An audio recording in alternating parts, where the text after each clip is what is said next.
Nunca imaginé que mi propia hija, la niña que crié con tanto amor tras enviudar, me gritaría frente a 50 personas en un supermercado. Ojalá te mueras pronto para dejar de ser una carga, me espetó. Mientras todos a nuestro alrededor nos miraban horrorizados, e incluso una señora grababa la escena con su teléfono móvil, yo permanecí en silencio, aferrándome a mi dignidad. Lo que Natalia ignoraba es que esa misma tarde el destino de nuestra familia daría un giro radical. Antes de continuar con mi relato, permítanme recordarles que se suscriban a este canal, activen la campanita para no perderse nuestras nuevas historias diarias, dejen su me gusta y nos cuenten desde qué ciudad nos están viendo. Me llamo Álvaro Jiménez Morales, tengo 68 años y, durante décadas, creí haber criado bien a mi hija Natalia. Tras el fallecimiento de mi querida esposa Carmen en 1996, cuando Natalia tenía apenas 14 años, dediqué mi vida por completo a darle todo lo que necesitaba. Trabajé en dobles turnos en la fábrica textil, renuncié a rehacer mi vida amorosa y cada euro que ganaba lo invertía en su educación y bienestar. Natalia, ahora con 42 años, está casada con David Ruiz Ortega desde hace 20 años. Tienen 2 hijos maravillosos, Pablo, de 16 años, y Sara, de 14. Durante todos estos años, pensé que había hecho un buen trabajo como padre y abuelo. Les había ayudado económicamente cuando compraron su casa a las afueras de Valencia. Pagué los estudios universitarios de Natalia en administración de empresas e incluso, cuando David perdió su empleo durante la crisis de 2008, fui yo quien mantuvo a la familia durante 8 meses. El martes 22 de octubre de 2024, como cada mes, fui a recoger a Natalia para hacer la compra grande en el hipermercado Carrefour. Era nuestra tradición mensual desde hacía 5 años. Yo me manejo mejor con las cuentas y siempre termino ahorrando dinero, comparando precios y buscando ofertas. Además, disfruto de estos momentos juntos, o al menos eso creía. Llegamos al supermercado alrededor de las 10 de la mañana. El lugar estaba abarrotado, como suele ocurrir los martes por la mañana cuando hay descuentos especiales para jubilados. Cogimos un carrito grande y comenzamos nuestro recorrido habitual. Todo parecía normal hasta que llegamos a la sección de productos de limpieza. Yo estaba comparando precios entre 2 marcas de detergente, leyendo cuidadosamente las etiquetas para calcular cuál ofrecía una mejor relación calidad-precio por litro. Es algo que siempre hago, una costumbre que desarrollé durante los años difíciles, cuando cada euro contaba. Natalia estaba a mi lado, aparentemente impaciente, pero no le presté mayor atención. Papá, ya coge cualquiera, me dijo con un tono que no me gustó nada. Tranquila, hija, solo estoy viendo cuál nos conviene más. Mira, este cuesta 3,40 euros, pero tiene 800 mililitros. Este otro cuesta 4,10 euros, pero tiene 1 litro completo. Si hacemos la cuenta, por favor, papá, no tengo todo el día para tus cálculos ridículos. La interrumpí suavemente, tratando de mantener la calma. Natalia, no hay prisa. Estamos ahorrando dinero para la familia. Fue entonces cuando todo cambió. Su rostro se transformó por completo, como si algo oscuro hubiera despertado en su interior. Sus ojos se llenaron de una ira que jamás había visto antes, ni siquiera durante su adolescencia rebelde. Estoy harta. Gritó a todo pulmón. Harta de tus manías de viejo tacaño, harta de perder mi tiempo contigo. Las personas que estaban cerca comenzaron a voltear, curiosas por el escándalo que se estaba formando. Un señor mayor que estaba eligiendo productos de limpieza se quedó paralizado, sosteniendo una botella de limpiacristales. Una madre joven con su bebé en el carrito nos miraba con los ojos muy abiertos. Natalia, por favor, baja la voz, le dije tranquilamente, sintiendo como más personas se acercaban atraídas por los gritos, pero ella estaba fuera de control. No me digas lo que tengo que hacer. Estoy cansada de fingir que me importa pasar tiempo contigo. Estoy cansada de tus historias repetitivas, de tus manías, de tu forma lenta de hacer todo. El supermercado prácticamente se había detenido. Los empleados miraban desde lejos sin saber si debían intervenir. Una señora mayor se acercó discretamente, como si quisiera mediar, pero se detuvo al ver la intensidad de la discusión. Respiré profundamente, esforzándome por mantener la compostura. Hija, entiendo que estés estresada, pero podemos hablar de esto en casa. No. Gritó aún más fuerte. No quiero hablar de nada contigo. Ojalá te mueras pronto para dejar de ser una carga para todos nosotros. El silencio que siguió fue ensordecedor. 50 personas, tal vez más, nos miraban con una mezcla de horror y lástima. Una señora mayor se llevó la mano al pecho, visiblemente afectada. Vi como una mujer joven sacaba su teléfono móvil y comenzaba a grabar discretamente. Yo me quedé allí de pie con el detergente aún en mis manos, sintiéndome como si hubiera recibido un puñetazo en el estómago. Pero algo extraño sucedió en ese momento. En lugar de sentirme destruido o humillado, una calma extraña se apoderó de mí. Era como si hubiera despertado de un largo sueño. Natalia seguía gritando, pero yo ya no escuchaba sus palabras. Mi mente se había aclarado por completo. Después de 48 años de sacrificio, después de renunciar a todo por ella, finalmente veía la verdad con una claridad cristalina. Dejé el detergente suavemente en el carrito y la miré directamente a los ojos. Con una voz calmada que sorprendió incluso a las personas que nos observaban, le dije, «Está bien, Natalia. Creo que ambos necesitamos tiempo para reflexionar». Sin decir una palabra más, comencé a caminar hacia la salida del supermercado, manteniendo mi dignidad intacta, mientras ella continuaba gritando a mis espaldas. Esa tarde mi vida cambiaría para siempre, pero por primera vez en años sabía exactamente lo que tenía que hacer. Caminé hacia mi coche con paso firme, escuchando aún los ecos de las palabras venenosas de Natalia resonando por todo el establecimiento tras de mí. Sus gritos continuaron durante varios minutos más, pero ya no volteé a mirar. Las llaves del vehículo temblaron ligeramente en mi mano, no por miedo o tristeza, sino por una extraña sensación de liberación que comenzaba a crecer en mi pecho. Me senté al volante del Seat León que había comprado hace 3 años, específicamente pensando en la comodidad de Natalia durante nuestros viajes familiares. Qué irónico resultaba ahora ese detalle. Encendí el motor y esperé, sabiendo que tarde o temprano ella tendría que salir y subirse al automóvil conmigo. No tenía otra opción para volver a casa. 15 minutos después la vi aparecer por la puerta automática, caminando con pasos furiosos y llevando apenas 2 bolsas pequeñas. Obviamente había abandonado la compra mensual. Su rostro seguía contraído por la rabia. Pero pude percibir también algo más, una pizca de incomodidad, como si recién comenzara a procesar la magnitud de lo que había hecho. Subió al coche y cerró la puerta con violencia. El silencio que siguió fue denso, cargado de tensión.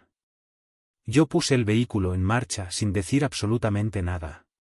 Conocía bien ese camino de regreso a su casa, 25 minutos por la avenida principal, luego 15 minutos más por las calles residenciales hasta llegar a su urbanización. Durante los primeros 10 minutos, Natalia permaneció callada, mirando por la ventanilla con los brazos cruzados.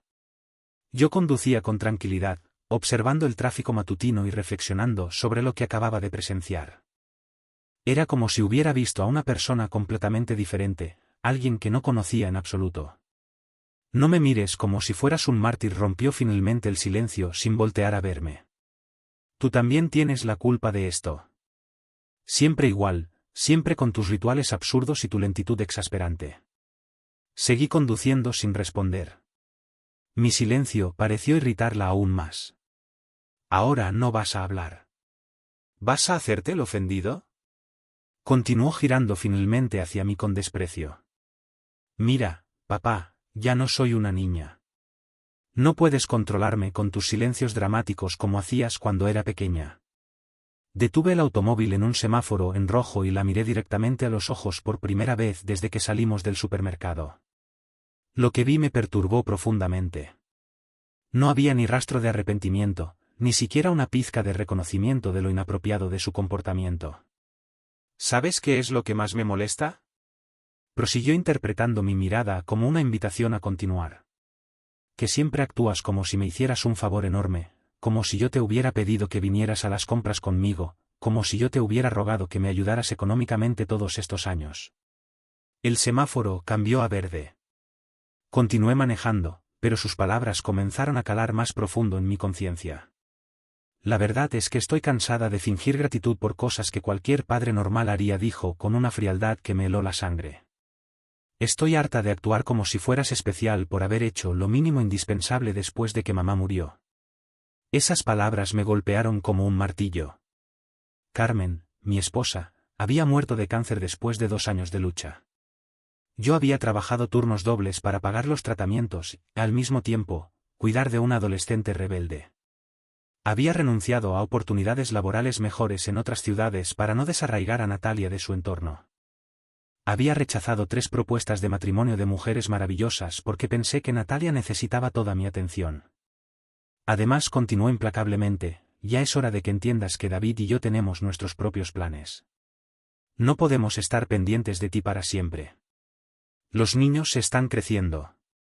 Tenemos nuestras carreras, nuestras aspiraciones. No puedes esperar que el mundo gire a tu alrededor eternamente. Giré hacia la calle de su urbanización, una zona residencial tranquila donde las casas tenían jardines pequeños y garajes dobles. Recordé vívidamente el día que los ayudé a dar el enganche para esa vivienda. Había vendido el coche que tanto me gustaba y utilizado mis ahorros de jubilación para completar la suma necesaria. Y otra cosa más, añadió mientras nos acercábamos a su casa. Espero que no vayas corriendo a contarle a David lo que pasó hoy. Él ya tiene suficiente estrés con el trabajo y no necesita que tú vengas con tus dramones de siempre. Aparqué frente a su domicilio y apagué el motor. Natalia abrió inmediatamente la puerta, pero antes de bajarse se giró una vez más hacia mí. Mañana no vengas a buscar a los niños para llevarlos al parque como siempre haces los miércoles, me dijo con una sonrisa sarcástica. Pablo tiene entrenamiento de fútbol y Sara va a casa de una amiga. Además, creo que todos necesitamos un descanso de esta rutina tan agotadora. Se bajó del coche y cerró la puerta con fuerza. Luego caminó hacia su casa sin voltear atrás ni una sola vez.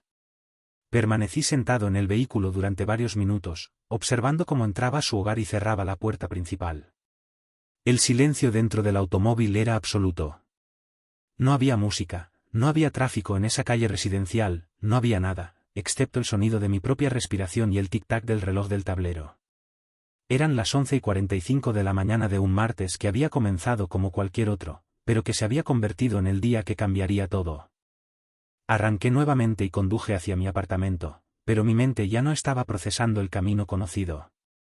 En su lugar, comencé a recordar conversaciones, gestos, comentarios que, durante meses, tal vez años, había interpretado como simples momentos de mal humor o estrés.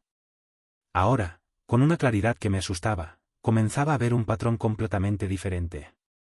Esa noche, después de cenar en soledad una tortilla francesa y ver las noticias en televisión, me senté en mi sillón favorito con una libreta que había comprado años atrás para apuntar recetas de Carmen. Era hora de tomar una decisión que llevaba posponiendo durante demasiado tiempo. La primera línea que escribí fue simple pero definitiva: miércoles 23 de octubre, visitar a Miguel Santos Herrera, abogado. Debajo de esa línea, comencé a anotar una lista de acciones que realizaría en los próximos días. Cada palabra que escribía me llenaba de una determinación que no había sentido en décadas. Por primera vez en años dormí profundamente y sin pesadillas. Desperté el miércoles a las 6 de la mañana, mucho antes de que sonara el despertador. Durante las primeras horas del amanecer, mientras preparaba mi café matutino, comencé a revivir mentalmente los últimos 28 años de mi vida. Era como si hubiera estado caminando por un sendero con los ojos vendados y finalmente me hubieran quitado la venda. Carmen murió el 15 de marzo de 1996. Aquel día, Natalia llegó del instituto y se encontró conmigo llorando en la cocina mientras sostenía el teléfono. El hospital acababa de confirmar lo que ya sabíamos: mi esposa no había resistido la última sesión de quimioterapia.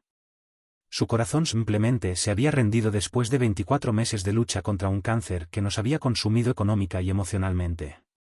Recuerdo vívidamente cómo reaccionó Natalia aquella tarde. No lloró como esperaba que hiciera una adolescente de 14 años. En su lugar, se quedó parada en el marco de la puerta, observándome con una expresión que en ese momento interpreté como shock, pero que ahora reconozco como algo completamente diferente: cálculo. ¿Eso significa que ahora solo quedamos tú y yo?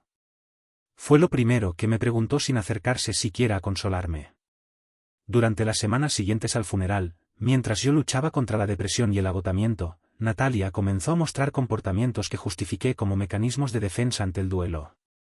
Se volvió demandante, caprichosa, constantemente insatisfecha con todo lo que yo hacía por ella.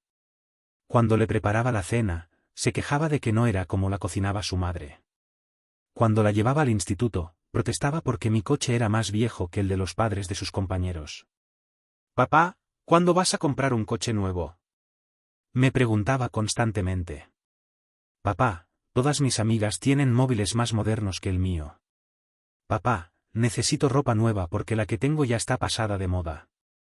Yo trabajaba en aquella época en la empresa textil Fabrese Hijos en el turno de mañana, pero después de la muerte de Carmen pedí trabajar también algunas tardes en el almacén para generar ingresos adicionales. Cada euro extra lo destinaba a satisfacer las peticiones crecientes de Natalia, convencido de que era la manera correcta de compensar la pérdida de su madre. Durante su último año de bachillerato, en 1998, Natalia decidió que quería estudiar Administración de Empresas en la Universidad de Valencia. La matrícula costaba 800 euros por cuatrimestre, una cantidad enorme para mi salario de entonces. Además, necesitaría libros, transporte, material de estudio y gastos de manutención. «No te preocupes», papá me había dicho con una sonrisa que ahora me resulta escalofriante. «Yo sé que tú harás lo que sea necesario para que yo pueda tener un futuro mejor».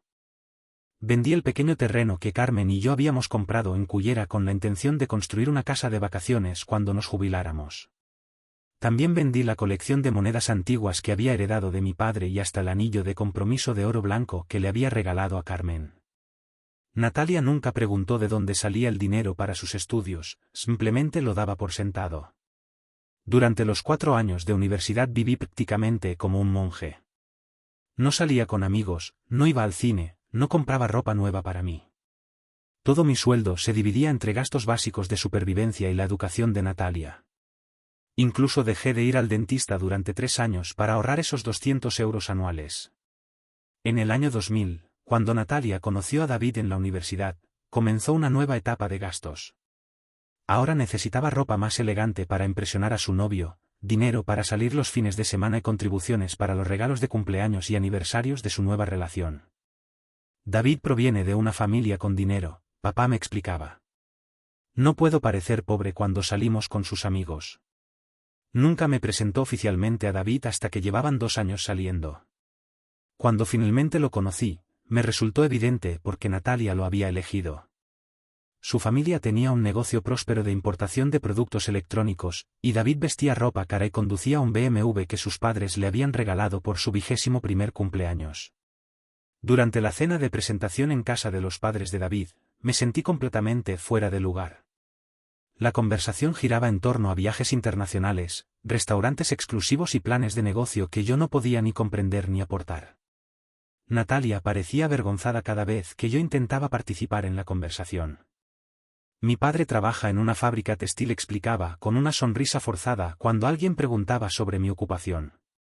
«Es una persona muy trabajadora y sacrificada». La forma en que pronunciaba «sacrificada» me incomodaba profundamente, como si fuera una característica lamentable de la cual había que disculparse. Cuando Natalia se graduó en 2002, esperaba que finalmente comenzara a trabajar y a independizarse económicamente. En su lugar, me anunció que David le había propuesto matrimonio y que necesitaban mi ayuda para organizar una boda digna. «No puede ser una ceremonia simple», papá me explicó. «Los padres de David esperan cierto nivel, y yo no quiero defraudarlos». La boda costó 12.000 euros. Vendí mi coche y utilicé todos mis ahorros de jubilación. Durante 6 meses después de la ceremonia tuve que ir al trabajo en transporte público y comer únicamente arroz con huevo para poder recuperar algo de estabilidad económica. Pero las demandas no terminaron ahí. En 2004, cuando nació Pablo, necesitaban ayuda para comprar la casa. En 2006, cuando nació Sara, necesitaban dinero para la guardería privada. En 2008, cuando David perdió su trabajo, necesitaban que yo mantuviera a toda la familia durante 8 meses. Cada vez que enfrentaban una dificultad económica, Natalia aparecía en mi apartamento con la misma frase: «Papá, tú sabes que siempre has sido nuestro salvador. No sabemos qué haríamos sin ti». Y yo, como un idiota, me sentía orgulloso de ser necesitado. Me sentía importante, valorado, indispensable. Ahora, sentado en mi cocina con la taza de café ya fría entre mis manos, comprendía la terrible verdad. Durante 28 años había sido utilizado como un cajero automático. Natalia nunca me había visto como su padre, sino como una fuente de recursos que debía mantener contenta para asegurar el flujo continuo de beneficios. Las palabras que me había gritado en el supermercado no habían sido producto de un momento de estrés o frustración. Habían sido la expresión honesta de lo que realmente pensaba sobre mí desde hacía décadas. Terminé mi desayuno, me vestí con mi mejor traje y salí hacia el despacho de Miguel Santos Herrera. Era hora de corregir el error más grande de mi vida. El despacho de Miguel Santos Herrera se encuentra en la calle Colón, en el centro histórico de Valencia. Había conocido a Miguel hace 15 años, cuando necesité sus servicios para resolver algunos problemas legales relacionados con la herencia de mis padres.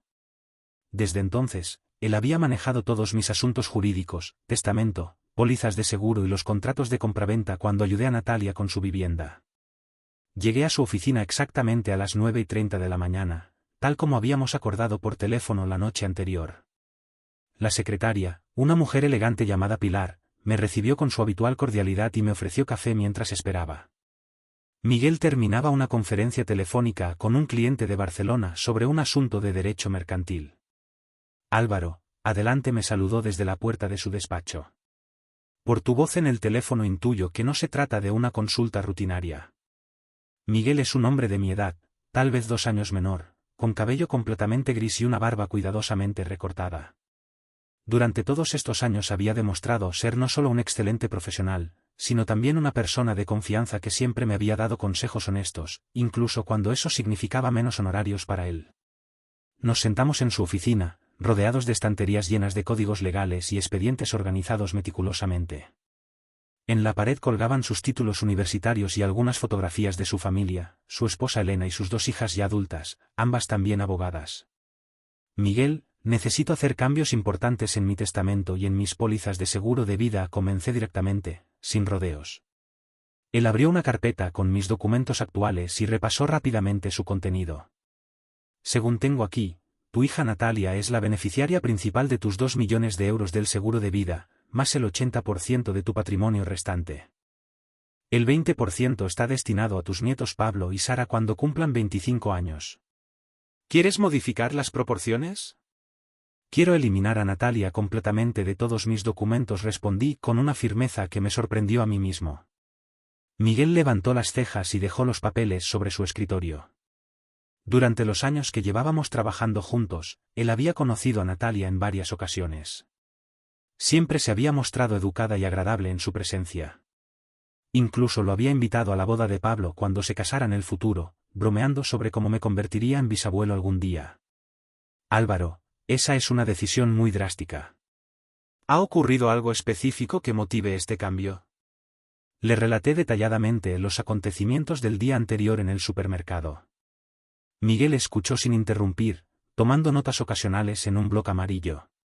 Cuando terminé mi narración, él permaneció en silencio durante varios minutos, organizando evidentemente sus pensamientos. Entiendo tu dolor y tu indignación, dijo finalmente, pero debo cumplir con mi obligación profesional de asegurarme de que estás tomando esta decisión con serenidad y no bajo el impulso emocional del momento. ¿Has considerado hablar con Natalia sobre lo que pasó? Miguel, durante 28 años he justificado, perdonado y financiado cada capricho y cada falta de respeto de mi hija, respondí. Lo que sucedió ayer no fue un arrebato momentáneo, fue la expresión honesta de lo que ella realmente piensa sobre mí.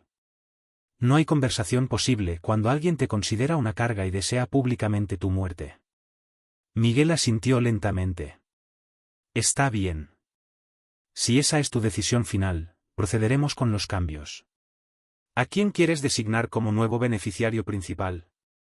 Había pensado en esta pregunta durante toda la noche anterior. Quiero dividir todo entre organizaciones benéficas, 50% para refugios de animales abandonados, 30% para comedores sociales que ayuden a personas mayores y 20% para becas de estudio para jóvenes huérfanos. Miguel escribía rápidamente mientras yo hablaba. ¿Y qué hacemos con la parte que estaba destinada a tus nietos? Pablo y Sara mantendrán su herencia cuando cumplan 25 años, pero únicamente si demuestran haber terminado sus estudios superiores y haber mantenido un trabajo estable durante al menos 2 años. Si no cumplen estos requisitos, su parte también se destinará a las organizaciones benéficas. Entiendo. Es una forma inteligente de incentivar su formación y responsabilidad personal, comentó Miguel. ¿Quieres que Natalia sea informada oficialmente de estos cambios? Por ahora no. Quiero que descubra las consecuencias de sus actos de manera natural cuando llegue el momento adecuado. Pasamos las siguientes 2 horas revisando cada detalle de los nuevos documentos. Miguel me explicó todas las implicaciones legales, los plazos para hacer efectivos los cambios y las mejores estrategias para proteger mis decisiones ante posibles impugnaciones futuras. Álvaro, debo advertirte que Natalia podría intentar impugnar el testamento si descubre los cambios, me explicó. Tenemos que asegurarnos de que esté redactado de tal manera que demuestre claramente tu capacidad mental plena y tu voluntad consciente. ¿Qué recomiendas? Vamos a incluir una cláusula específica donde expliques detalladamente las razones de tu decisión con fechas, lugares y testigos de los hechos que motivaron estos cambios. También sugiero que te hagas una evaluación psicológica con un especialista reconocido para demostrar tu estabilidad mental.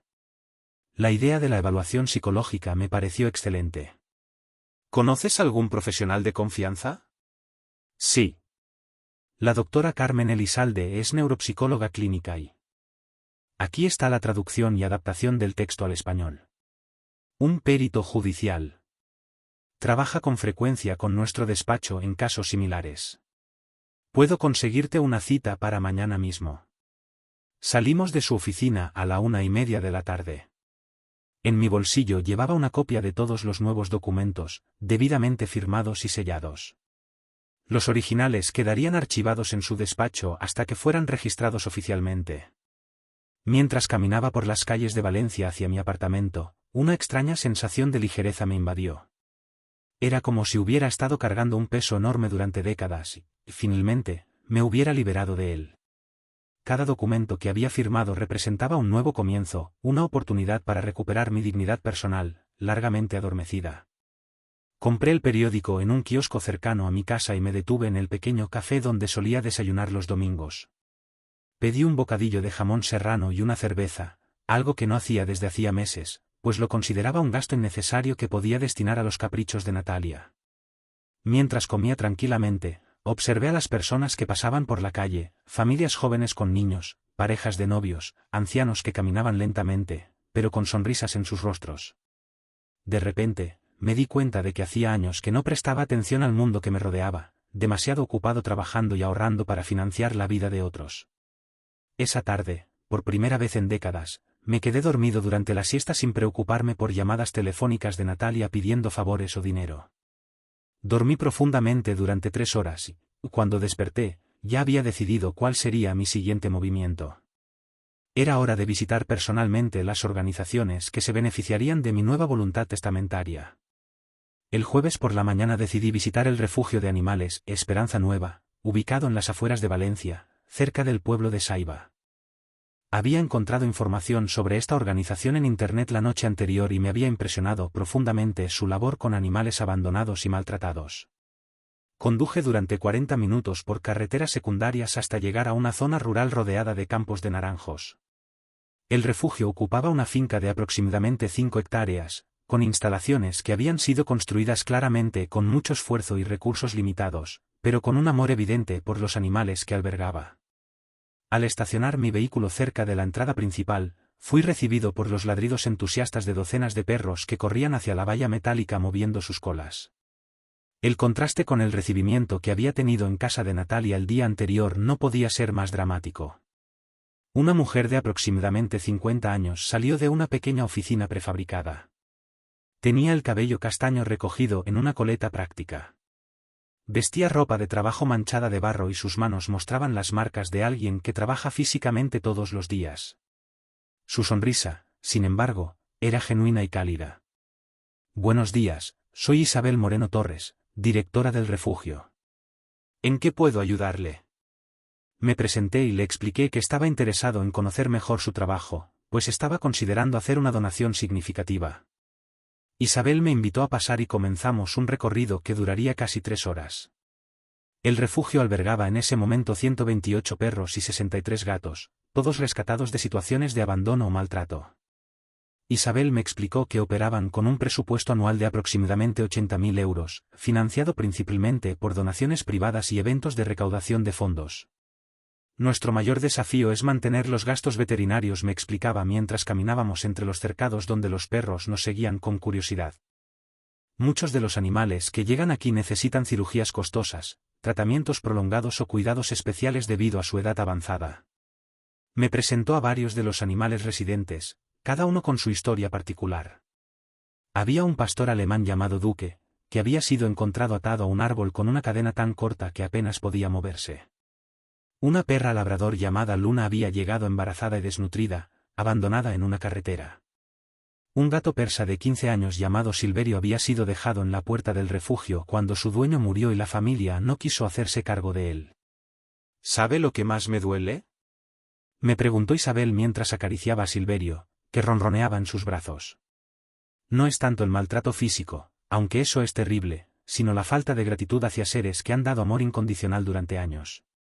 Silverio vivió 15 años siendo fiel a una familia, y cuando ya no era conveniente, simplemente se deshicieron de él. Sus palabras resonaron profundamente en mi interior.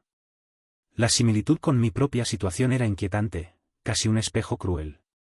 Isabel me mostró las instalaciones veterinarias del refugio, una clínica modesta, pero bien equipada, donde trabajaban 2 veterinarios de manera voluntaria. También me enseñó los dormitorios para voluntarios, donde jóvenes de toda Europa venían a pasar periodos de varios meses ayudando con el cuidado de los animales. Tenemos una lista de espera de más de 200 personas que quieren adoptar, me explicó mientras observábamos a un grupo de cachorros jugando en un corral especial. Pero nuestro proceso de selección es muy riguroso. No entregamos animales a cualquier persona. Verificamos referencias, visitamos sus hogares y hacemos seguimiento durante el primer año de adopción. Me impresionó la dedicación y profesionalidad con la que manejaban cada aspecto del refugio. No era una operación improvisada, sino una organización seria, con protocolos claros y objetivos definidos a largo plazo. Durante el almuerzo, que Isabel insistió en compartir conmigo en la pequeña cocina de las instalaciones, me contó su propia historia. Había sido ejecutiva de una empresa de telecomunicaciones durante 20 años, ganando un salario excelente y viviendo una vida cómoda en el centro de Valencia. En el año 2015, mi matrimonio terminó, me relató mientras servía un guiso casero. No tuvimos hijos, así que, cuando nos divorciamos, me quedé sola en un apartamento grande, con mucho dinero, pero sintiendo un vacío enorme. Comencé a hacer trabajo voluntario aquí los fines de semana y gradualmente me di cuenta de que esta era mi verdadera vocación. ¿No extraña su vida anterior? Al principio sí. Era difícil acostumbrarme a vivir con menos dinero, a trabajar físicamente tantas horas, a lidiar con casos tan tristes de maltrato animal. Pero mire a su alrededor, dijo señalando hacia los corrales donde docenas de perros disfrutaban del sol de la tarde.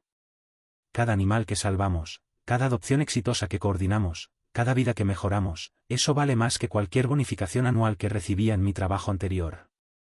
Después del almuerzo, Isabel me llevó a conocer el área de animales ancianos, una sección especial del refugio destinada a perros y gatos que ya no tenían posibilidades realistas de ser adoptados debido a su edad o condiciones médicas. Estos son nuestros residentes permanentes, me explicó con ternura. La mayoría de la gente prefiere adoptar cachorros o animales jóvenes, pero nosotros creemos que los animales mayores merecen vivir sus últimos años con dignidad y cariño, independientemente de su utilidad práctica. En esa sección conocí a Morocho, un perro mestizo de 13 años que había llegado al refugio después de que su dueño anciano falleciera. Sus hijos no quisieron quedarse con él porque ya era muy viejo y requería demasiados cuidados veterinarios. Mientras acariciaba a Morocho, que me observaba con ojos sabios y agradecidos, tuve una revelación que me emocionó hasta las lágrimas. Estos animales, abandonados por familias ingratas cuando ya no eran útiles o convenientes, reflejaban mi propia situación con una claridad dolorosa. Isabel, le dije finalmente, quiero hacer algo más que una donación puntual. Quiero involucrarme de manera permanente en el trabajo del refugio. Sus ojos se iluminaron, irradiando una sincera sorpresa y alegría. ¿Está hablando de trabajo voluntario regular? Estoy hablando de mucho más que eso, respondí, sintiendo un calor renovador en el pecho. Pero prefiero discutir los detalles en unos días, cuando haya finalizado algunos asuntos personales que tengo pendientes. Regresé a mi apartamento esa tarde, transformado por la experiencia. Había encontrado un propósito que trascendía las decepciones familiares, un lugar donde mi experiencia de vida y mi situación económica podrían generar un impacto genuinamente positivo. Esa noche, mientras cenaba frugalmente, como había hecho durante años, reflexioné sobre las diferencias entre la gratitud sincera de los animales del refugio y la ingratitud calculada de mi propia hija. Los primeros habían sido abandonados por sus familias, pero encontraron personas que los valoraban. Yo había sido emocionalmente abandonado por mi familia, pero acababa de descubrir una comunidad que apreciaría genuinamente mi contribución. Por primera vez en décadas me dormí sintiendo esperanza por el futuro. Pasaron exactamente 2 semanas sin que Natalia se comunicara conmigo. Durante ese tiempo completé todos los trámites legales con Miguel. Me sometí a la evaluación psicológica con la doctora Elizalde y establecí los primeros contactos formales con las organizaciones benéficas que se beneficiarían de mi nueva voluntad testamentaria. El viernes por la noche, mientras veía tranquilamente las noticias en televisión, sonó el teléfono. El identificador de llamadas mostraba el número de Natalia. Durante unos segundos dudé si responder, pero finalmente decidí que era hora de enfrentar las consecuencias de mis decisiones. «Hola», papá dijo con una voz extrañamente controlada. «¿Podemos hablar?» «Claro, Natalia, dime qué necesitas». «Prefiero que hablemos en persona. ¿Puedes venir a cenar el domingo?» David estará aquí y creo que los 3 necesitamos aclarar algunas cosas sobre lo que pasó en el supermercado. Acepté su invitación, aunque intuía que sus motivos no tenían que ver precisamente con una disculpa sincera, que no brotaba genuinamente de su corazón. Durante el sábado y el domingo por la mañana, me preparé mentalmente para lo que sospechaba sería una confrontación calculada, un escenario cuidadosamente orquestado. Llegué a su casa el domingo a las 2 de la tarde, tal como habíamos acordado. David me recibió en la puerta con una sonrisa que parecía ensayada, forzada, mientras Natalia salía de la cocina secándose las manos con un delantal que no recordaba haberla visto usar jamás. «Papá, qué bueno que hayas venido». Me saludó con un abrazo que se sintió teatral, como si estuviera actuando para una obra. Los niños no estaban en casa. Según Natalia, Pablo había ido a casa de un compañero de clase para hacer un proyecto escolar y Sara estaba en casa de su mejor amiga celebrando un cumpleaños. La ausencia de mis nietos me pareció sospechosa, como si hubieran planificado esta conversación para tener privacidad total y evitar testigos incómodos. Durante la comida, la conversación fue artificialmente cordial, una fachada de normalidad.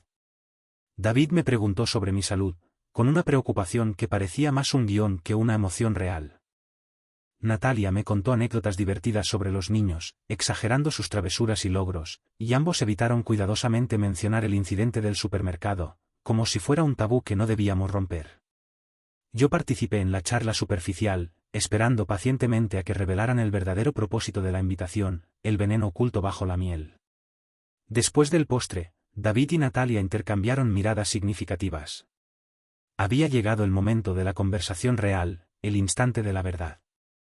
Papá, comenzó Natalia adoptando un tono serio, pero aparentemente conciliador, suavizando su voz para parecer más sincera. «Quiero pedirte disculpas por lo que pasó hace 2 semanas. Sé que me comporté mal y he estado reflexionando mucho sobre mis palabras». «Te escucho», respondí sin comprometer ninguna emoción, manteniendo mi rostro impasible. «El trabajo me tiene muy estresada últimamente», continuó. «Estamos atravesando una época complicada en la empresa donde trabajo. Hay rumores de despidos y supongo que descargué mi ansiedad contigo injustamente». David asintió apoyando la narrativa de su esposa, interpretando su papel en la farsa familiar. «Es cierto, Álvaro. Natalia ha estado muy presionada. Los cambios en su departamento la tienen muy nerviosa. Además», añadió Natalia, «creo que ambos necesitamos comunicarnos mejor. Tal vez yo no he sido lo suficientemente clara sobre cuánto aprecio todo lo que has hecho por nuestra familia a lo largo de los años». Sus palabras sonaban cuidadosamente preparadas, como un discurso que había ensayado múltiples veces frente al espejo, perfeccionando cada inflexión y cada gesto para lograr el máximo efecto. La observé atentamente mientras hablaba, buscando señales de arrepentimiento genuino, pero solo encontré cálculo y manipulación, la frialdad de una actriz consumada. «Natalia», le dije finalmente, «agradezco que hayas tomado el tiempo para reflexionar sobre lo ocurrido. Sin embargo, creo que ambos sabemos que tus palabras en el supermercado no fueron producto del estrés laboral, sino la manifestación de una realidad mucho más profunda y dolorosa». Su expresión cambió sutilmente, como una serpiente que se siente descubierta. La máscara de contrición comenzó a resquebrajarse, revelando la dureza que ocultaba debajo. «Papá, no entiendo a qué te refieres», respondió con una sonrisa forzada, intentando mantener la compostura. Me refiero a que durante 28 años has visto en mí únicamente una fuente de recursos económicos, un cajero automático personal. Me refiero a que jamás has mostrado gratitud genuina por mis sacrificios, sino que los has considerado obligaciones que yo debía cumplir, un deber ineludible. David intentó intervenir, interrumpiendo el tenso silencio. Álvaro, creo que estás siendo un poco duro. Natalia acaba de disculparse. David lo interrumpí cortésmente. Aprecio tu intención de mediar, pero esta conversación es entre mi hija y yo.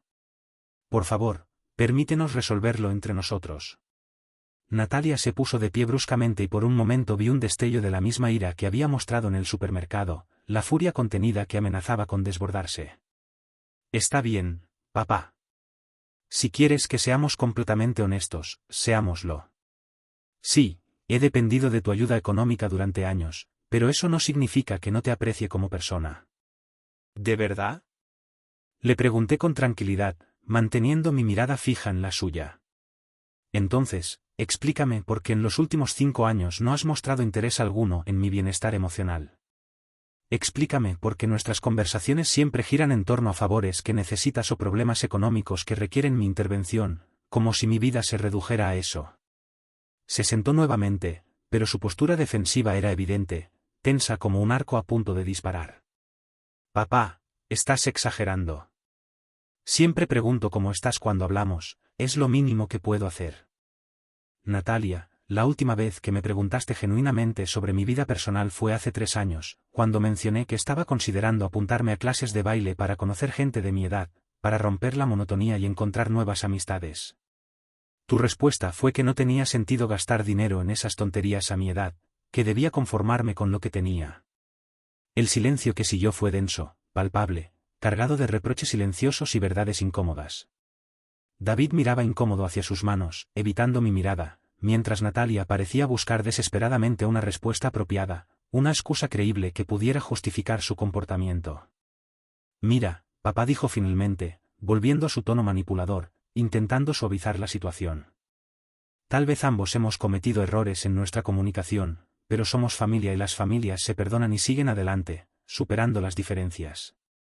Tienes razón en que las familias se perdonan, respondí, manteniendo mi voz firme, pero serena, pero también es cierto que las familias se respetan mutuamente, se apoyan emocionalmente y demuestran gratitud por los sacrificios de sus miembros, construyendo un vínculo sólido basado en el amor y la comprensión. Natalia comenzaba a mostrar signos de impaciencia real, su máscara de cortesía resbalando para revelar su verdadera frustración. ¿Qué quieres exactamente, papá? Preguntó con un tono cada vez más agresivo, perdiendo la paciencia. ¿Una disculpa más elaborada? ¿Que te prometa que nunca más voy a estar estresada cuando salgamos juntos? Lo que quiero, Natalia, es que comprendas que las acciones tienen consecuencias y que algunas palabras, una vez pronunciadas, cambian las relaciones para siempre, dejando cicatrices que no se borran fácilmente. Quiero que seas consciente del daño que has causado. ¿Qué se supone que significa eso? Preguntó con un tono cada vez más agresivo, desafiante. Me puse de pie lentamente y los miré a ambos con serenidad, con la calma que da la certeza de haber tomado la decisión correcta. Significa que he tomado algunas decisiones importantes durante estas 2 semanas, decisiones que reflejan una nueva comprensión de mi valor personal y de las relaciones que merezco en mi vida, relaciones basadas en el respeto mutuo y el cariño sincero. David y Natalia intercambiaron miradas alarmadas, intuyendo que algo grave estaba a punto de suceder. ¿Qué tipo de decisiones? Preguntó David nerviosamente, visiblemente preocupado.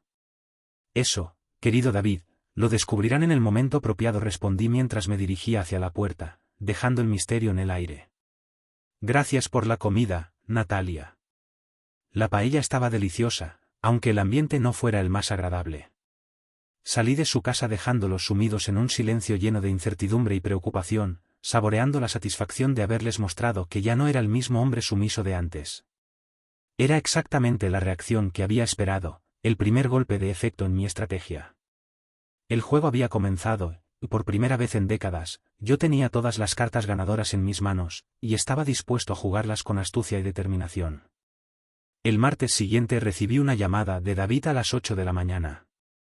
Su voz sonaba tensa y preocupada, muy diferente al tono cordial que había mantenido durante la cena del domingo. Álvaro, necesito hablar contigo urgentemente. ¿Podemos vernos hoy mismo? Por supuesto, David. ¿Qué ocurre? Prefiero explicarte en persona. ¿Te parece bien si nos encontramos en la cafetería del centro comercial Nuevo Centro a las 11? Acepté su propuesta, aunque ya intuía cuál era el motivo de su urgencia, la sombra de la preocupación que lo había invadido. Llegué puntualmente al lugar acordado y lo encontré sentado en una mesa apartada, revolviendo nerviosamente su café con leche y mirando constantemente hacia la entrada, como si temiera ser visto. Álvaro, gracias por venir, me saludó levantándose para estrecharme la mano, con un gesto rápido y forzado. Necesito preguntarte algo muy importante, algo que nos quita el sueño. Nos sentamos y pedí un cortado al camarero, observando a David mientras se impacientaba por empezar la conversación. Esperó hasta que estuviéramos completamente solos antes de comenzar su interrogatorio, controlando su nerviosismo con dificultad. Después de que te fuiste el domingo, Natalia y yo estuvimos hablando toda la noche, dándole vueltas a todo lo que dijiste. Tus palabras sobre decisiones importantes nos tienen muy intranquilos, nos han dejado con una gran incertidumbre. ¿Podrías ser más específico sobre a qué te refieres? ¿Qué estás planeando? Lo observé detenidamente, analizando cada detalle de su expresión. David había sido siempre el más diplomático de la pareja, el que intentaba mantener la paz familiar, incluso cuando Natalia se comportaba de manera inaceptable. Sin embargo, ahora podía ver auténtico pánico en sus ojos, el temor a perder el control de la situación. David, ¿por qué esa pregunta te genera tanta ansiedad? Le respondí con otra pregunta, invirtiendo los papeles. ¿Qué es lo que realmente te preocupa? Él suspiró profundamente y se frotó las sienes, intentando calmarse. Mira, Álvaro, voy a ser completamente franco contigo. Estamos atravesando una situación económica complicada, más difícil de lo que imaginas. La empresa donde trabaja Natalia ha anunciado un plan de reestructuración que podría incluir despidos masivos, y ella está muy nerviosa porque teme perder su empleo. Además, tenemos varios pagos importantes pendientes, la matrícula universitaria que queremos reservar para Pablo el próximo año, algunos arreglos urgentes en la casa y las vacaciones familiares que ya habíamos prometido a los niños, y que no podemos cancelar. Tomé un sorbo de mi café sin responder, esperando a que continuara, dejando que la angustia lo consumiera.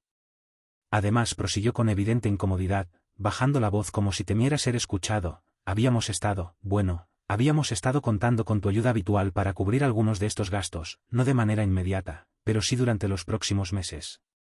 Teníamos la esperanza de que nos echaras una mano, como siempre has hecho. Ahí estaba la verdad, desvelada con torpeza y desesperación. No les preocupaba mi bienestar emocional ni el deterioro de nuestra relación familiar. Les preocupaba que su fuente de financiamiento estuviera en peligro, que el grifo se secara de repente. Entiendo tu inquietud, David, respondí manteniendo un tono neutral, sin revelar mis verdaderos sentimientos. Sin embargo, creo que es momento de que me expliques algo. ¿En qué momento exactamente decidieron que yo era responsable financieramente de los gastos de vuestra familia? ¿Cuándo tomaron esa decisión unilateralmente? Su rostro enrojeció ligeramente, delatando su vergüenza.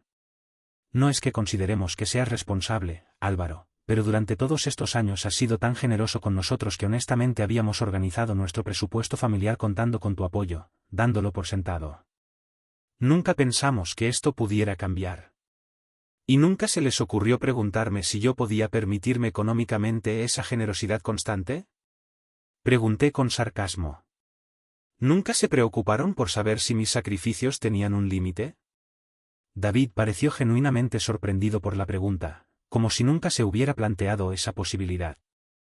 Siempre asumimos que si no podías ayudarnos, simplemente nos lo dirías, de verdad. Nunca pensamos que te estuvieras privando de algo por ayudarnos a nosotros. ¿Y cuándo fue la última vez que Natalia o tú me preguntaron sobre mi situación financiera personal? Insistí, buscando una respuesta honesta. ¿Cuándo se interesaron por mis necesidades y mis preocupaciones? Se quedó callado durante varios minutos, evidentemente tratando de recordar alguna conversación de ese tipo. Su silencio era la respuesta. No recuerdo una ocasión específica, admitió finalmente David, con la mirada baja. Supongo que nunca te preguntamos directamente. ¿Sabes cuánto gasto mensualmente en gastos médicos para mi artritis? Pregunté, revelando algunos detalles de mi vida. ¿Sabes que tengo que tomar 4 medicamentos diferentes que cuestan 140 euros mensuales? ¿Sabes que mi pensión de jubilado es de 850 euros al mes, y que apenas me da para vivir? Su expresión cambió gradualmente de incomodidad a shock genuino, al darse cuenta de la magnitud de mi sacrificio. No tenía idea de que tus gastos médicos fueran tan altos. Natalia nunca me había contado nada de eso. ¿Y sabes de dónde he sacado el dinero para ayudaros durante todos estos años? Continué, exponiendo mi dolor. He vendido prácticamente todo lo que tenía valor sentimental, las joyas de tu suegra, la colección de libros de mi padre, incluso el reloj que Carmen me regaló para nuestro 20º aniversario de bodas. He renunciado a muchas cosas para poder ayudaros. David se llevó las manos a la cara, abrumado por la culpa. Álvaro, yo no sabía nada de esto. Natalia nunca me había explicado nada, me lo ocultó por completo.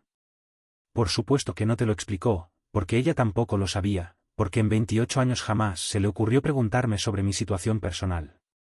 Para ella, yo era una fuente limitada de recursos, un pozo sin fondo del que podía sacar dinero sin preocuparse por las consecuencias. ¿Qué podemos hacer para arreglar esta situación? Me preguntó con desesperación evidente, buscando una solución rápida. ¿Cómo podemos enmendar nuestros errores? David, yo no soy quien debe arreglar esta situación. Durante décadas he sacrificado mi bienestar económico y emocional para mantener a una familia que me daba por sentado, que no valoraba mis esfuerzos ni mis sentimientos. Es momento de que aprendan a vivir sin depender de mí, que asuman la responsabilidad de sus propias vidas. Pero Álvaro, somos familia, insistió. No podemos romper nuestros lazos por un problema económico. Las familias se basan en respeto mutuo, gratitud y preocupación genuina por el bienestar de todos sus miembros, no en la explotación sistemática de uno de ellos. La familia no es una excusa para aprovecharse de los demás. David permaneció en silencio, procesando mis palabras, dándose cuenta de la gravedad de la situación. ¿Hay alguna manera de que podamos reconstruir la relación? Preguntó finalmente, con un hilo de esperanza en su voz. ¿Podemos volver a ser una familia unida? Esa es una pregunta que deberías hacerle a Natalia, no a mí. Yo he cumplido mi papel como padre durante 42 años, he dado lo mejor de mí. Ahora es momento de que ella demuestre si realmente me valora como persona o solo como proveedor económico, si está dispuesta a cambiar su actitud. Me puse de pie para irme, dando por terminada la conversación, pero David me detuvo con un gesto, suplicando mi atención. Álvaro, hay algo más que necesito decirte, algo que me preocupa mucho. Los niños han estado preguntando por ti, te extrañan mucho. Pablo me preguntó ayer, ¿por qué no has venido a vernos entrenar al fútbol como siempre haces? Sara preguntó si estabas enfadado con ella por algo, si había hecho algo malo. Sus palabras me tocaron el corazón, como una flecha certera. Pablo y Sara eran genuinamente inocentes en toda esta situación, víctimas de la toxicidad de sus padres. David, quiero que les expliques algo muy importante a mis nietos. Quiero que sepan que mi amor por ellos no ha cambiado en absoluto, que siempre estaré ahí para ellos. Pero también necesitan entender que las acciones de los adultos tienen consecuencias y que el respeto hacia los mayores no es opcional, es un valor fundamental. ¿Podrías explicárselo tú mismo? Me propuso. Creo que significaría mucho más viniendo de ti, que escuchar tus palabras directamente. Reflexioné durante unos segundos, sopesando los pros y los contras. Está bien, pero será una conversación privada entre mis nietos y yo, sin la presencia de Natalia, para que puedan expresarse con libertad. ¿Puedes organizar que vengan a mi apartamento este sábado por la tarde? David asintió agradecidamente, aliviado de haber encontrado una solución. Una cosa más, David añadí antes de marcharme definitivamente, dejando clara mi posición. Esta conversación que hemos tenido hoy demuestra que tienes mejor carácter que tu esposa, que eres capaz de reconocer tus errores. Espero que reflexiones sobre el tipo de ejemplo que queréis dar a vuestros hijos sobre cómo se trata a las personas mayores de la familia, y que tomes las decisiones correctas por el bien de todos. Me marché de la cafetería sabiendo que había plantado las semillas necesarias para la siguiente fase de mi plan, que había movido las fichas en el tablero de ajedrez. David era un hombre básicamente decente que había sido arrastrado por la dinámica tóxica que Natalia había creado, y que ahora se enfrentaba a una encrucijada. Con suerte, mis palabras lo ayudarían a comprender la gravedad de la situación antes de que fuera demasiado tarde para su matrimonio y para el bienestar de mis nietos, y que tomaría el camino correcto. El sábado por la tarde, Pablo y Sara llegaron a mi apartamento acompañados por David, quien se marchó inmediatamente después de dejarlos conmigo, tal como habíamos acordado. Mis nietos parecían confundidos y algo nerviosos, obviamente conscientes de que algo inusual estaba ocurriendo en la familia, que la armonía se había roto. Abuelo, ¿estás enfermo? Fue lo primero que me preguntó Sara con esa preocupación genuina que solo pueden mostrar los niños, con la inocencia y la transparencia que los caracteriza. No, cariño, estoy perfectamente bien de salud, le respondí mientras los invitaba a sentarse en el sofá del salón, intentando transmitirles tranquilidad. Pero necesitamos tener una conversación muy importante, algo que os afecta a los dos. Pablo, ya con 16 años y más perceptivo que su hermana menor, me miró directamente a los ojos, con una seriedad impropia de su edad. Esto tiene que ver con mamá, ¿verdad? Papá ha estado muy raro toda la semana y mamá se ha pasado varios días llorando cuando cree que no la vemos, se encierra en su habitación y no quiere hablar con nadie. Su observación me sorprendió, demostrando una madurez inesperada. Había subestimado la capacidad de mis nietos para percibir las tensiones familiares, para leer entre líneas y captar las señales sutiles. Sí, Pablo, tiene que ver con vuestra madre, pero también tiene que ver con algo mucho más importante, el respeto hacia las personas mayores y el valor de la familia, la importancia de mantener unidos nuestros lazos. Sara se acurrucó a mi lado en el sofá, buscando consuelo, como había hecho desde que era pequeña, cuando quería que le contara historias. Abuelo, ¿vas a dejar de venir a vernos? ¿Ya no vamos a poder ir a tu casa a jugar? Sara, mi amor por vosotros no ha cambiado ni cambiará jamás, le dije acariciando su cabello, intentando calmar sus temores. Pero sí es cierto que las cosas van a ser diferentes a partir de ahora, que tendremos que adaptarnos a una nueva situación. ¿Por qué? Preguntó Pablo con la franqueza típica de los adolescentes, sin rodeos ni eufemismos. ¿Qué ha pasado? Decidí ser honesto con ellos, aunque midiendo mis palabras y adaptando mi explicación a su edad y nivel de comprensión, sin entrar en detalles escabrosos. Hace unas semanas, vuestra madre me dijo algunas cosas muy hirientes delante de muchas personas en un supermercado. No fueron palabras dichas en un momento de enfado, sino cosas que reflejaban lo que realmente piensa sobre mí, sentimientos que ha estado guardando durante mucho tiempo. Pablo frunció el ceño, mostrando su desacuerdo. ¿Qué tipo de cosas? ¿Qué te dijo mamá? Me dijo que deseaba que me muriera pronto para dejar de ser una carga para la familia, que mi vida ya no tenía sentido. El silencio que siguió fue tan denso que se podía cortar con un cuchillo, un silencio cargado de incredulidad y dolor. Sara me miró con los ojos muy abiertos, como si no pudiera procesar lo que acababa de escuchar, negándose a creer que su madre pudiera ser capaz de decir algo tan cruel. Eso no puede ser verdad, susurró finalmente, con la voz temblorosa. Mamá no diría algo así, ella te quiere. Sara, amor mío, hay cosas que los adultos a veces hacemos que están muy mal, que causan mucho daño, y cuando eso ocurre tiene que haber consecuencias, para que aprendamos de nuestros errores. Pablo se levantó del sofá y comenzó a caminar por la habitación, visiblemente agitado, intentando asimilar la noticia.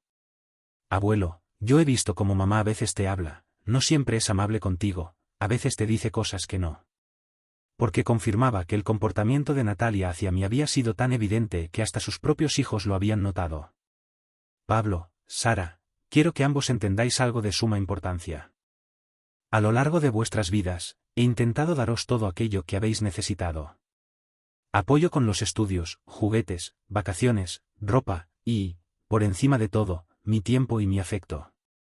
Sí, abuelo, y nosotros lo apreciamos muchísimo, dijo Sara con los ojos humedecidos.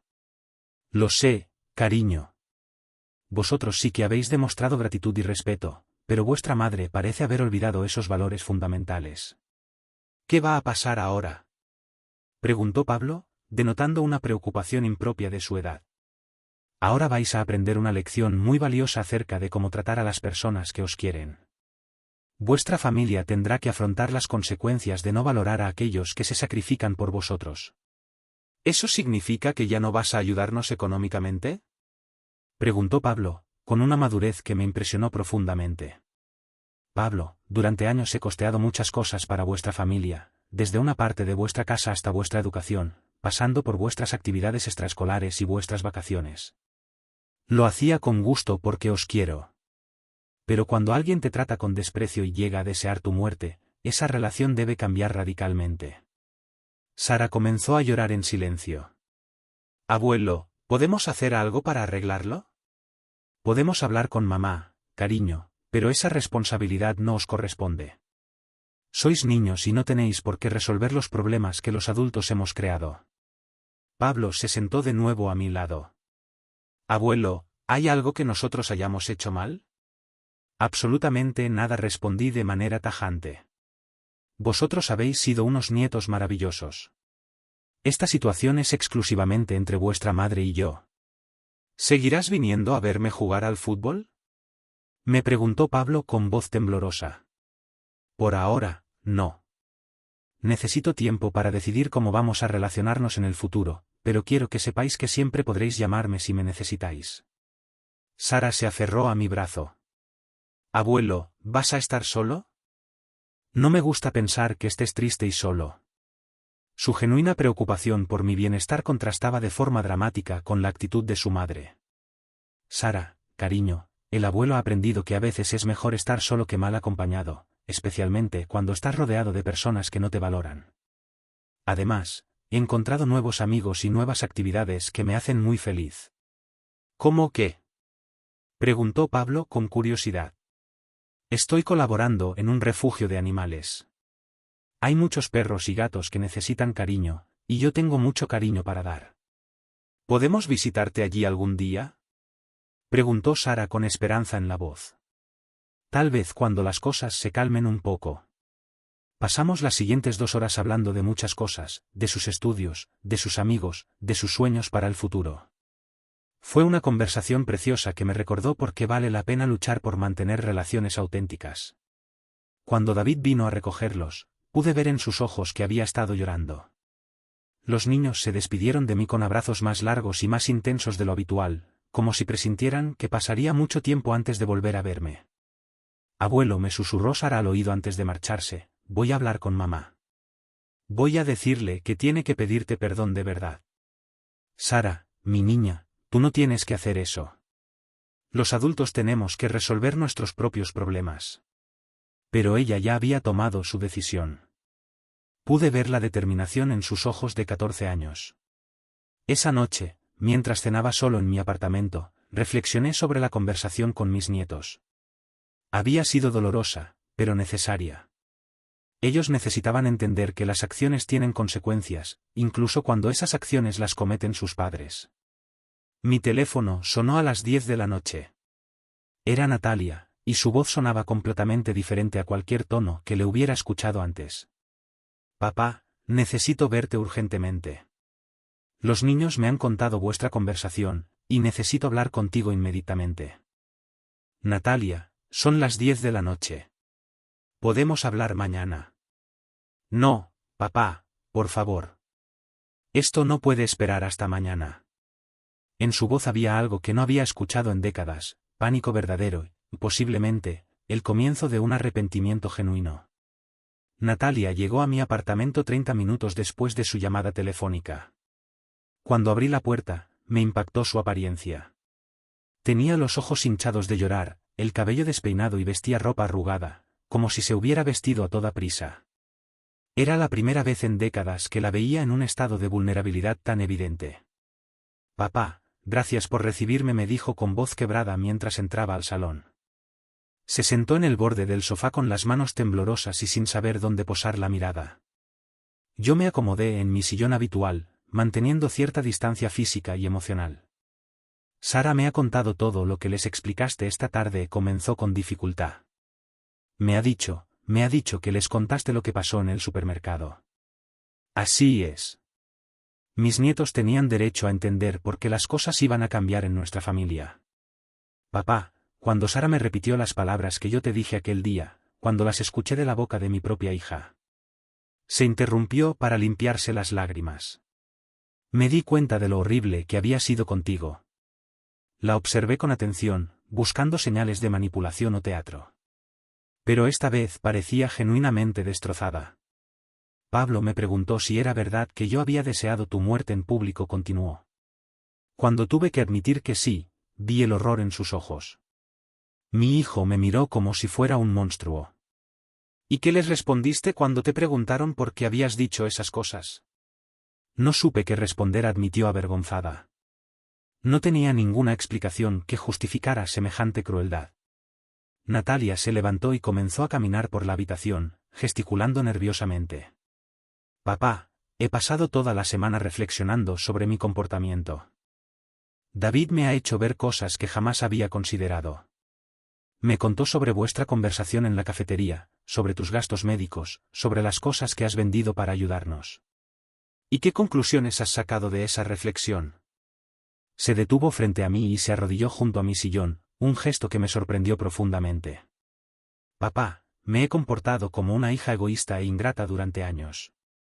He dado por sentado tu generosidad, he abusado de tu bondad y he olvidado completamente que tú también eres una persona con necesidades y sentimientos. Sus palabras sonaban sinceras, pero después de décadas de decepciones, yo necesitaba más que disculpas emotivas. Natalia, agradezco que reconozcas estos errores, pero necesito que entiendas que las palabras solas no van a reparar el daño que se ha hecho.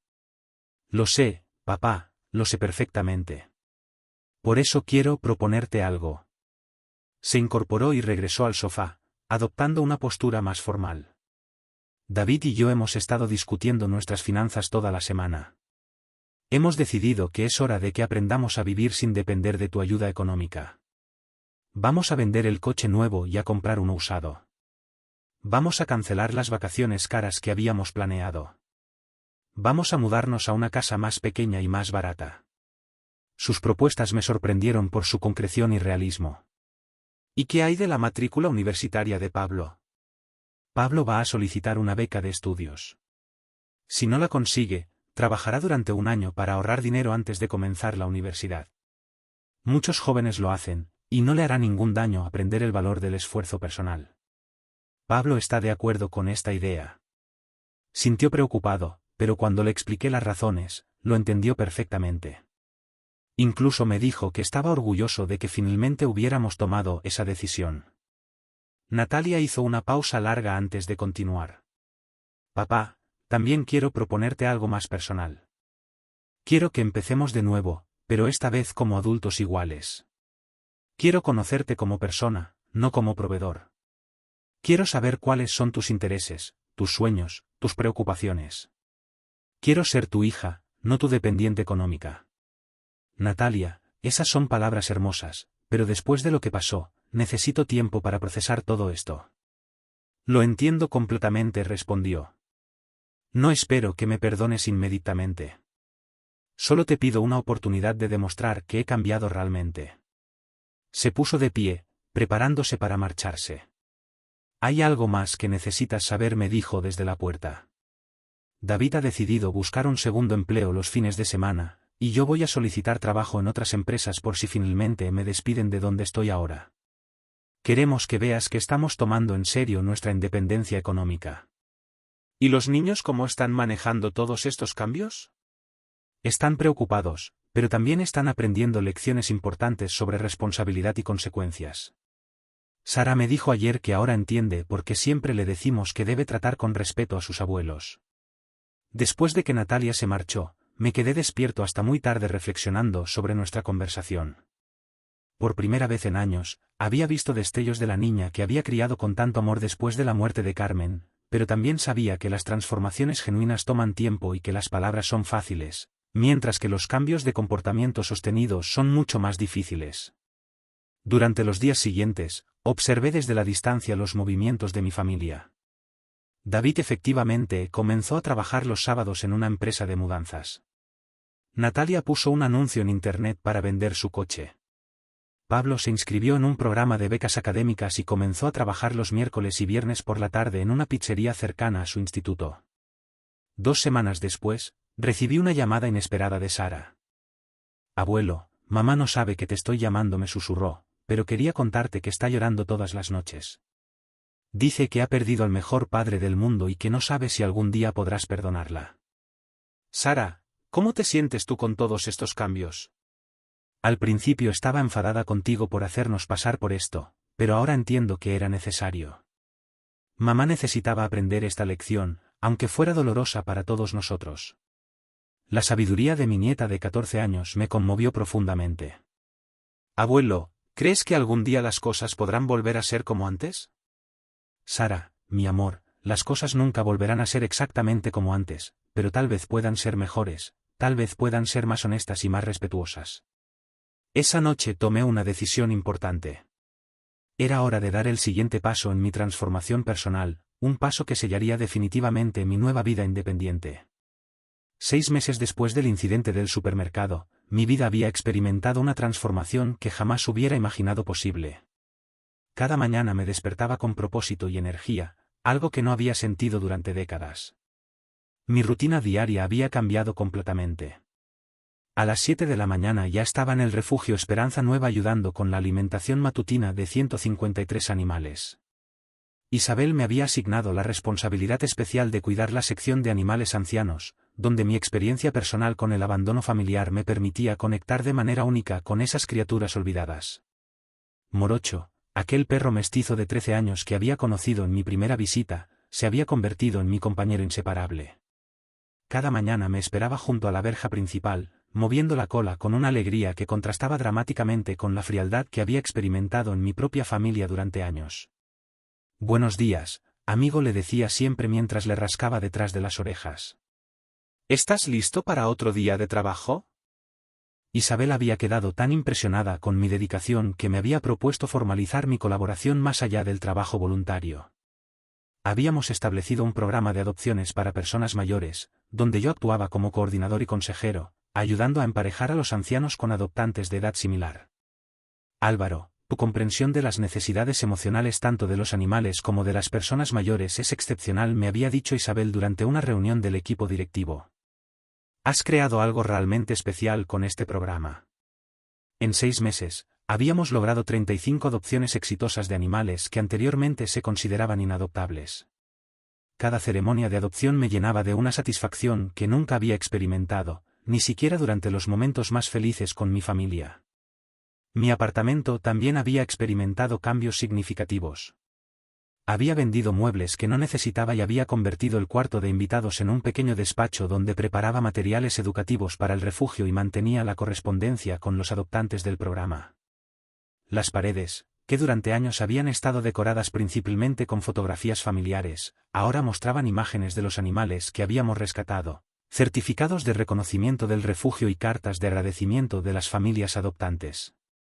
Una tarde de abril, mientras organizaba los expedientes de adopción, recibí una visita inesperada. Pablo apareció en mi puerta visiblemente nervioso, pero determinado. Abuelo, ¿puedo pasar? Necesito hablar contigo. Lo invité a entrar y le preparé un vaso de horchata, su bebida favorita desde la infancia. Abuelo, he conseguido la beca universitaria, me anunció con orgullo. Van a cubrir el 80% de mi matrícula.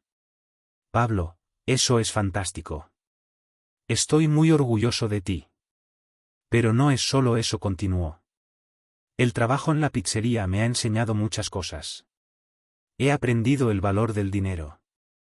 He conocido compañeros que vienen de familias con menos recursos que nosotros, y me he dado cuenta de lo privilegiados que hemos sido siempre. Se sentó a mi lado en el sofá, adoptando una postura más seria. Abuelo, quiero pedirte perdón por no haberte defendido antes cuando mamá te trataba mal. Yo lo veía, pero era cobarde y no decía nada. Pablo, tú eras un niño. No era tu responsabilidad intervenir en conflictos de adultos. Tal vez, pero ahora soy mayor y entiendo mejor las cosas. Mamá ha cambiado mucho estos meses. Realmente ha cambiado. Me habló durante 1 hora sobre los cambios que había observado en Natalia. Según Pablo, su madre había comenzado terapia psicológica para trabajar sobre sus patrones de comportamiento. Había conseguido un nuevo empleo con mejor salario y había logrado estabilizar la economía familiar sin depender de ayuda externa. ¿Y cómo está Sara manejando todos estos cambios? Le pregunté. Sara está bien, pero te echa mucho de menos. Pregunta constantemente cuándo vas a volver a formar parte de nuestras vidas. Pablo, Yo nunca dejé de formar parte de vuestras vidas. Simplemente establecí límites necesarios para proteger mi dignidad. Lo entiendo, abuelo, y por eso vengo a pedirte algo. Me miró directamente a los ojos con una madurez que me sorprendió. ¿Podrías considerar darle a mamá una oportunidad de demostrar que realmente ha cambiado? No te pido que olvides lo que pasó, ni que vuelvas a ayudarnos económicamente. Solo te pido que le permitas intentar ser la hija que debería haber sido siempre. Sus palabras me conmovieron profundamente, pero también me generaron incertidumbre. Pablo, necesito tiempo para pensar sobre esto. Por supuesto, abuelo. Solo quería plantearme la posibilidad. Antes de marcharse, Pablo me sorprendió con otra noticia.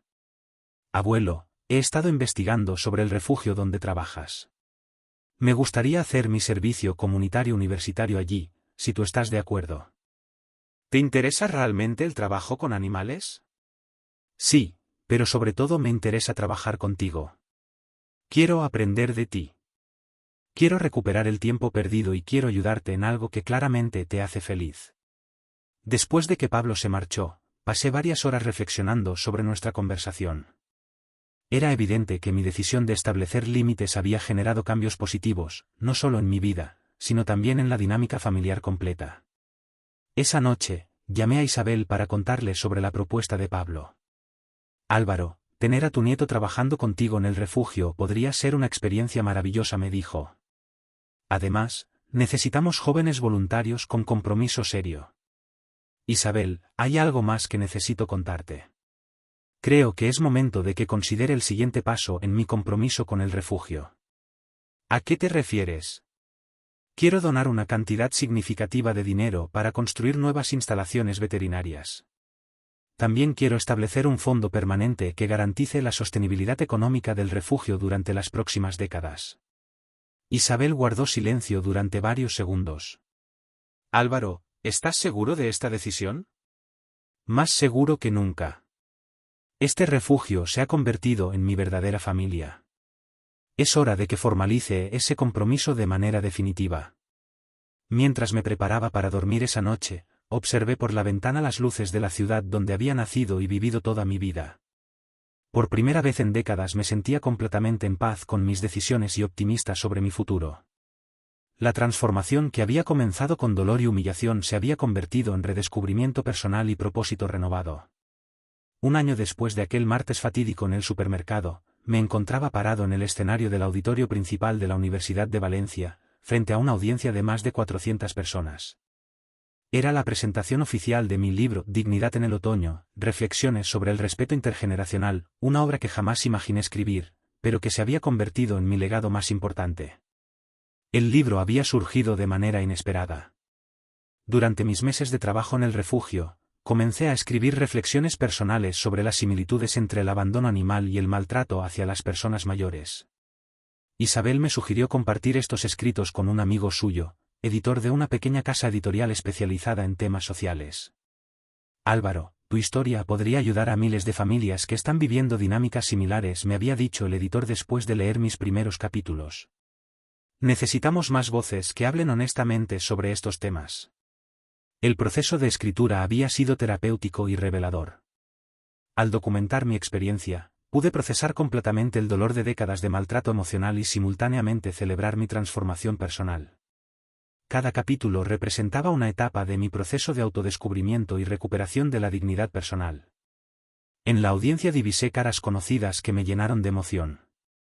Isabel ocupaba la primera fila junto a varios voluntarios del refugio que se habían convertido en mi nueva familia elegida.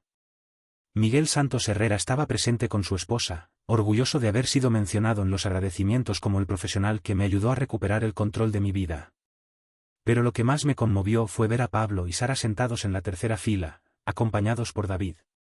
Durante los últimos 6 meses, mis nietos habían comenzado a visitarme regularmente en el refugio, y Pablo había cumplido su promesa de realizar su servicio comunitario trabajando junto a mí con los animales.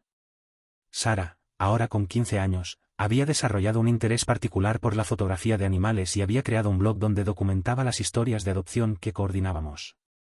Su trabajo había atraído atención mediática y había aumentado significativamente las donaciones al refugio. Cuando decidí escribir este libro. Comencé mi discurso, no pretendía crear un manual de venganza contra familias ingratas. Mi objetivo era documentar un proceso de transformación personal que pueda inspirar a otras personas mayores que se sienten invisibles o despreciadas por sus propios seres queridos. Hablé durante 40 minutos sobre los temas centrales del libro, la importancia de establecer límites saludables, el valor de encontrar propósito después de la jubilación y la posibilidad de crear nuevas familias basadas en respeto mutuo y gratitud genuina. El amor verdadero no exige sacrificio constante sin reconocimiento, expliqué a la audiencia. El amor auténtico se basa en reciprocidad, respeto y valoración mutua.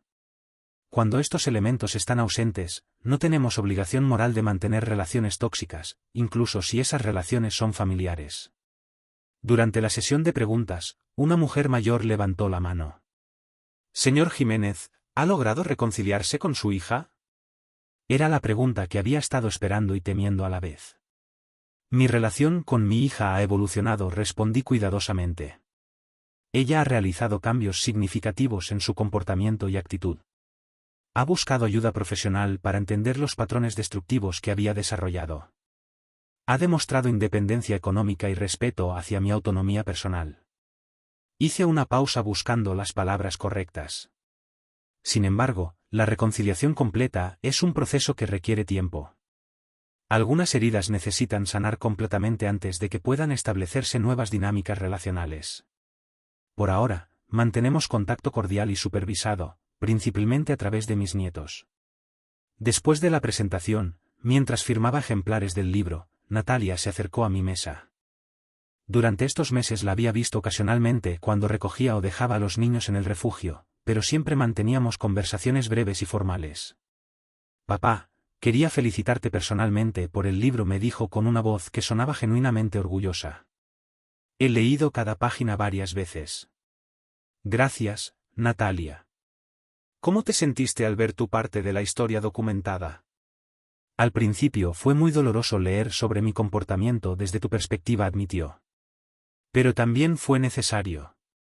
Necesitaba enfrentar la realidad de lo que había hecho, no solo las versiones edulcoradas que me contaba a mí misma. Se quedó callada durante unos segundos, aparentemente luchando con sus emociones. Papá, sé que tal vez nunca puedas perdonarme completamente.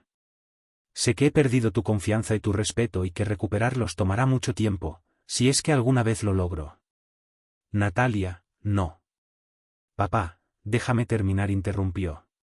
Quiero que sepas que no espero nada de ti. No espero que vuelvas a ayudarnos económicamente. No espero que actúes como si nada hubiera pasado. No espero que olvides mis errores. Entonces, ¿qué esperas? Solo espero la oportunidad de demostrar, con hechos y no con palabras, que he aprendido a valorarte como persona y como padre. Espero poder ganarme gradualmente el derecho a formar parte de tu nueva vida. Sus palabras me conmovieron, pero también me reafirmaron en la corrección de mis decisiones.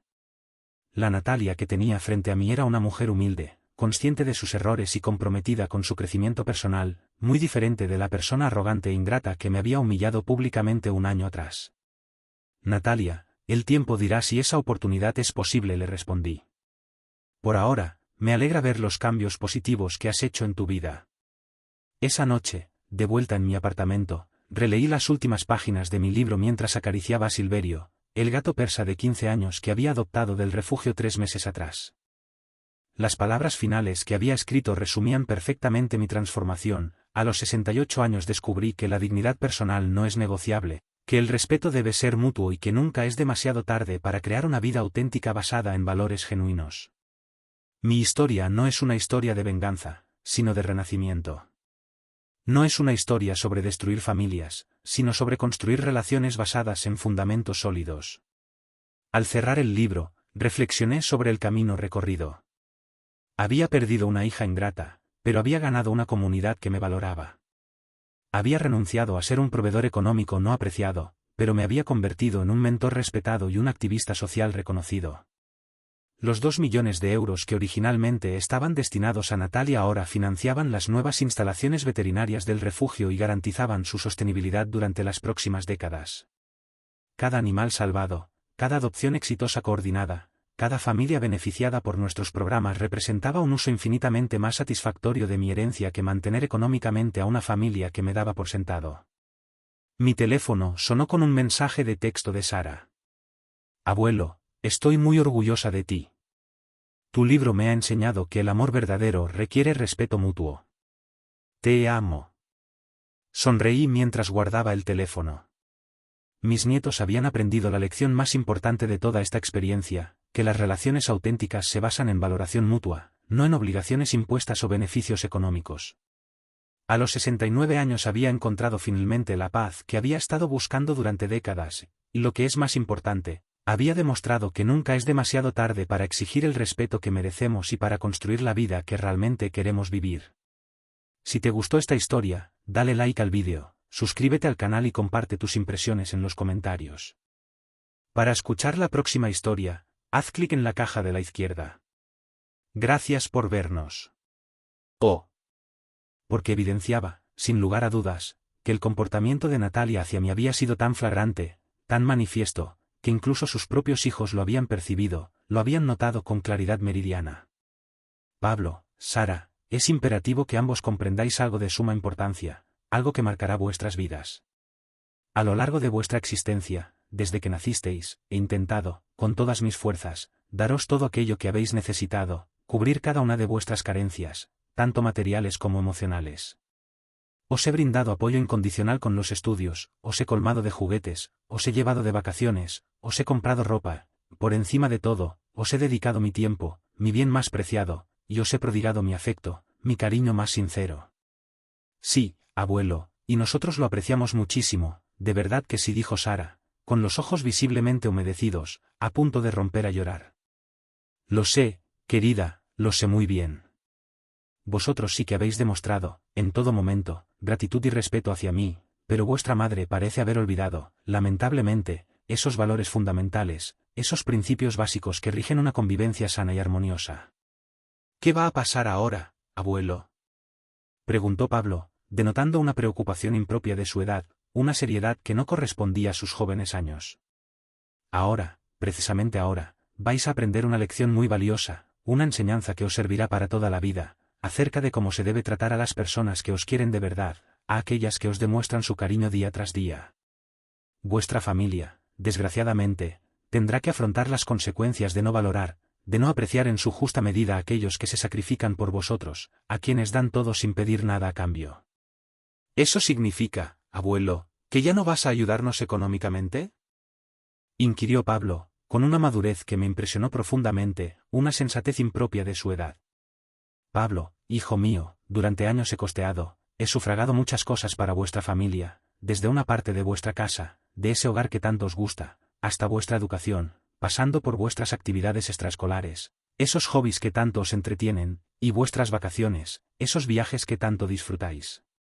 Lo hacía con gusto, con plena satisfacción, porque os quiero, porque sois mi mayor tesoro.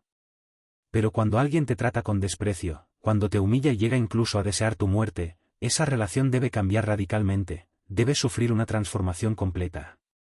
Sara comenzó a llorar en silencio, con lágrimas que resbalaban por sus mejillas. Abuelo, ¿hay algo que podamos hacer nosotros para arreglarlo, para solucionar esta situación? Podemos hablar con mamá, cariño, intentar razonar con ella, pero esa responsabilidad, en realidad, no os corresponde. Vosotros sois niños, aún sois muy pequeños, y no tenéis por qué resolver los problemas que los adultos hemos creado, las complicaciones en las que nos hemos metido nosotros solos. Pablo se sentó de nuevo a mi lado, con gesto pensativo. Abuelo, ¿hay algo que nosotros hayamos hecho mal, alguna acción nuestra que haya provocado esto? Absolutamente nada, hijo mío, nada en absoluto, respondí de manera tajante, sin dejar lugar a dudas. Vosotros habéis sido unos nietos maravillosos, sois la alegría de mi vida, la luz que ilumina mis días. Esta situación es exclusivamente entre vuestra madre y yo, es un problema que nos concierne únicamente a nosotros dos. ¿Seguirás viniendo a verme jugar al fútbol, abuelo?, me preguntó Pablo con voz temblorosa, con un hilo de voz cargado de tristeza. Por ahora, hijo, por ahora no. Necesito tiempo para reflexionar, necesito tiempo para decidir cómo vamos a relacionarnos en el futuro, cómo vamos a encauzar esta nueva etapa, pero quiero que sepáis que siempre podréis llamarme si me necesitáis, que siempre estaré ahí para vosotros, pase lo que pase. Sara, conmovida, se aferró a mi brazo con fuerza. Abuelo, ¿vas a estar solo? No me gusta pensar que estés triste y solo, me preocupa mucho que te sientas así. Su genuina preocupación por mi bienestar contrastaba de forma dramática, de una manera abismal, con la actitud de su madre, con su falta de consideración. Sara, cariño, el abuelo ha aprendido que a veces es mejor estar solo que mal acompañado, especialmente cuando estás rodeado de personas que no te valoran, que no te aprecian como te mereces.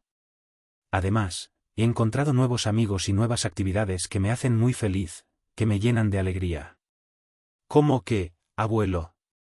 Preguntó Pablo con curiosidad, con ganas de saber más. Estoy colaborando en un refugio de animales, ayudando a esos seres indefensos.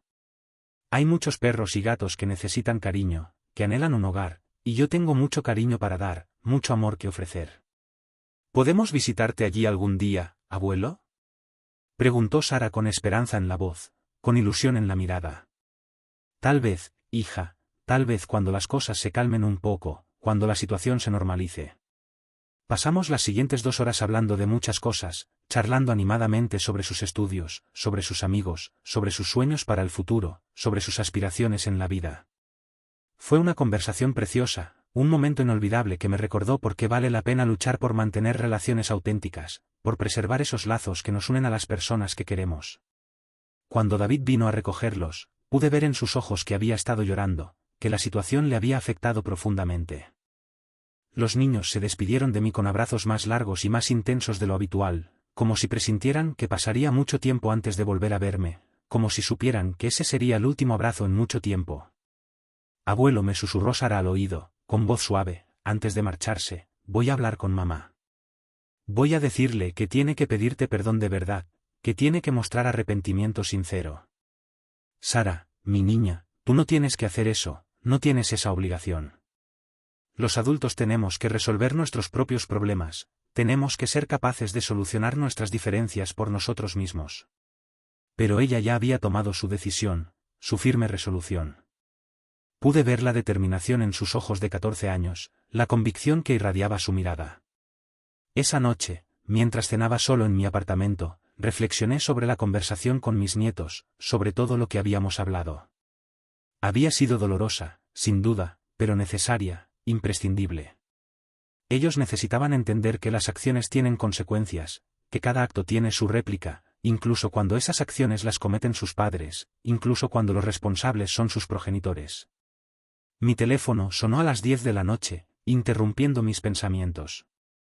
Era Natalia, y su voz sonaba completamente diferente a cualquier tono que le hubiera escuchado antes, un registro desconocido para mí.